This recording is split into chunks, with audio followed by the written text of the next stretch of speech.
કેન્દ્રીય ગૃહમંત્રી અમિત શાહના હસ્તે વડનગર મ્યુઝિયમ અને પ્રેરણા સંકુલનું લોકાર્પણ। 3 દિવસની ગુજરાતની મુલાકાતે આવેલા કેન્દ્રીય ગૃહમંત્રી અમિત શાહે પ્રવાસના ત્રીજા દિવસે વડનગર પહોંચ્યા। અહીં તેમણે વડનગરની વિવિધ ભેટ આપી। કેન્દ્રીય ગૃહમંત્રી અમિત શાહે 298 કરોડના ખર્ચે નિર્મિત વિશ્વના બીજા સૌથી મોટા આર્કિયોલોજીકલ એક્સપિરિયન્શિયલ મ્યુઝિયમ, 72 કરોડમાં બનેલ પ્રેરણા સંકુલ અને 33 કરોડમાં બનેલા સ્પોર્ટ્સ કોમ્પ્લેક્સનું લોકાર્પણ કર્યું। પછી પ્રેરણા સંકુલના વિદ્યાર્થીઓ અને વાલીઓ સાથે સંવાદ કર્યો, જે બાદ સાયન્સ કોલેજમાં પહોંચીને વિશાળ જાહેર સભાને સંબોધન કર્યું। સભા બાદ હાટકેશ્વર મહાદેવની પૂજા કરી ગણપતિ યુનિવર્સિટીના પદવીદાનમાં હાજરી આપી। પીએમ નરેન્દ્ર મોદી વડનગરમાં જે શાળામાં ભણ્યા હતા તે સ્કૂલના નવા પરિસરનું કેન્દ્રીય ગૃહમંત્રી અમિત શાહના હસ્તે લોકાર્પણ કરાયું। એ પહેલા આર્કિયોલોજીકલ એક્સપિરિયન્સ મ્યુઝિયમનું લોકાર્પણ થયું, સાથે જ મ્યુઝિયમને નિહાળ્યું પણ હતું।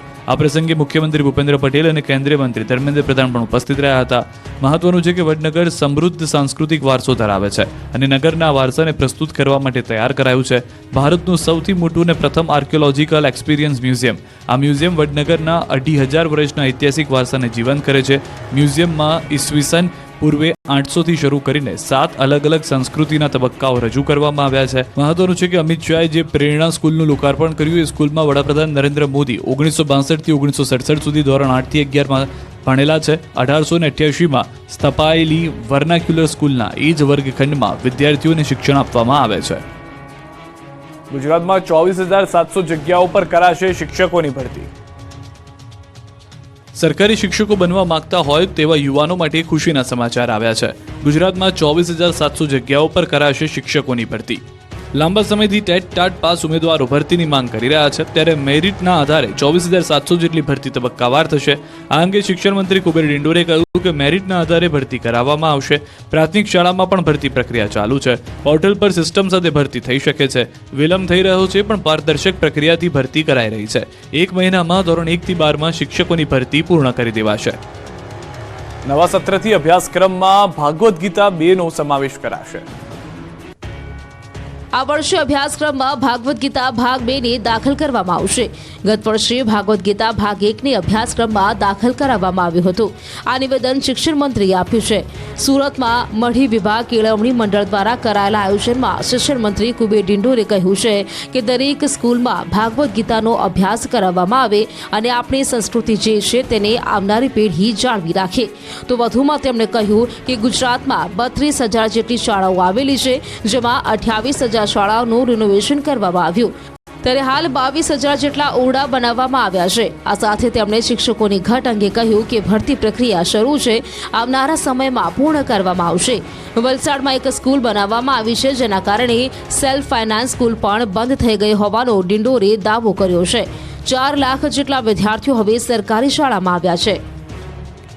વડોદરા નગર પ્રાથમિક શિક્ષણ સમિતિના 4થા વર્ગના કર્મચારીઓ હડતાલ પર ઉતર્યા।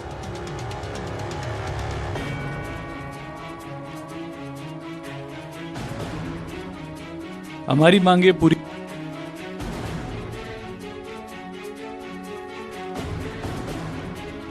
અમારી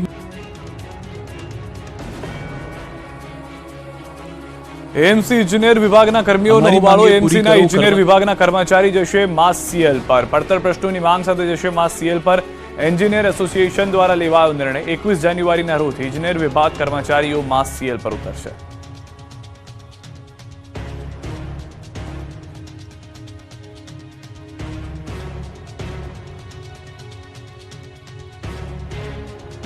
લુણાવાડામાં ખાતર માટે ખેડૂતોની લાગી લાઈન। ખાતર માટે ખેડૂતોની લાઈનના દ્રશ્યો છે મહીસાગરના લુણાવાડાના। અહીં જરૂરિયાત સમયે જ ખાતરની તંગી સર્જાતા ખેડૂતોને કામ ધંધા મૂકી ખાતર માટે લાઈન લગાવવાની ફરજ પડી। મહીસાગરના લુણાવાડામાં વહેલી સવારથી ખાતર ખરીદવા ખેડૂતોની લાંબી લાઈનો જોવા મળી। લુણાવાડાના શહેરા દરવાજા પાસે આવેલ ખાતર વિતરણ ડેપો પર લાઈનો લાગી। પ્રધાનમંત્રી કિસાન સમૃદ્ધિ કેન્દ્ર પર ખાતર લેવા વહેલી સવારથી જ ખેડૂતોની ભીડ જોવા મળી। કડકડતી ઠંડીમાં પણ ખાતર લેવા માટે ખેડૂતોએ પડાપડી કરી। ખાતર માટે પુરુષોની સાથે મહિલાઓ પણ જોવા મળી। 2-3 દિવસની રજા હોવાને કારણે ખેડૂતોને ખાતર નહોતું મળ્યું, જેને લઈને સવારથી જ લાઈનો લાગી। ખાતરની સાથે સાથે નેનો યુરિયાના પાઉચ બનાવી વિતરણ કરતા ખેડૂતોમાં વિરોધ ફાટી નીકળ્યો।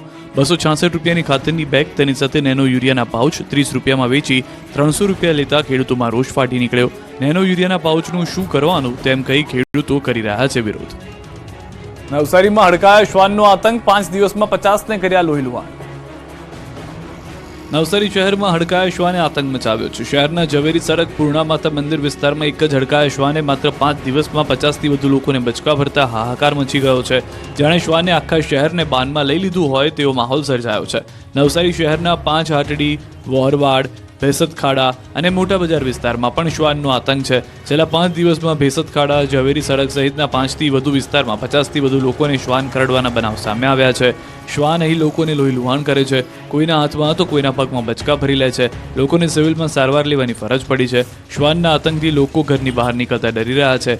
લોકોમાં ભયનો માહોલ છે. આ અંગે વહીવટીતંત્રને અનેકવાર રજૂઆત કરવા છતાં શ્વાનને પકડી ન જતા આ વિસ્તાર શ્વાનનો ગઢ બની ગયો છે. અહીં જાણે શ્વાનનું રાજ ચાલતું હોય તેમ છે.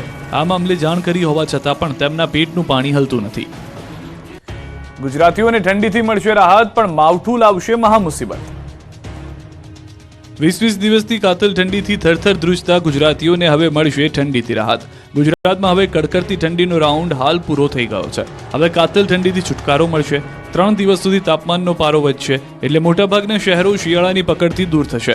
હવામાન વિભાગની આગાહી મુજબ રાજ્યમાં તાપમાનનો પારો 2 થી 3 ડિગ્રી સુધી ઉંચકાઈ શકે છે, તો પવન ફૂંકાવાની દિશા પણ બદલાઈ ગઈ છે. હાલ રાજ્યમાં ઉત્તર પૂર્વના પવન ફૂંકાઈ રહ્યા છે. જોકે ગુરુવારે ઠંડીએ ભૂક્કા કાઢ્યા હતા. આ સિઝનમાં પ્રથમવાર અમરેલીએ નલિયાની સાઈડ કાપી હતી. રાજકોટ બાદ અમરેલીની ઠંડીએ નલિયાને પાછળ છોડ્યું.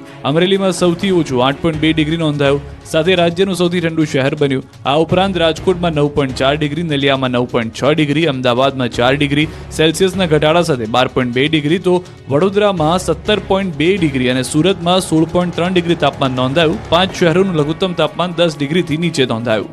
બીજી તરફ ખેડૂતો માટે માઠા સમાચાર આવ્યા છે. ઠંડીથી ભલે રાહત મળે, પરંતુ જાન્યુઆરીના અંતમાં માવઠું મુસીબત બનીને ત્રાટકશે. 3 આગાહીકારોએ જાન્યુઆરીના અંતમાં કમોસમી વરસાદની આગાહી કરી છે.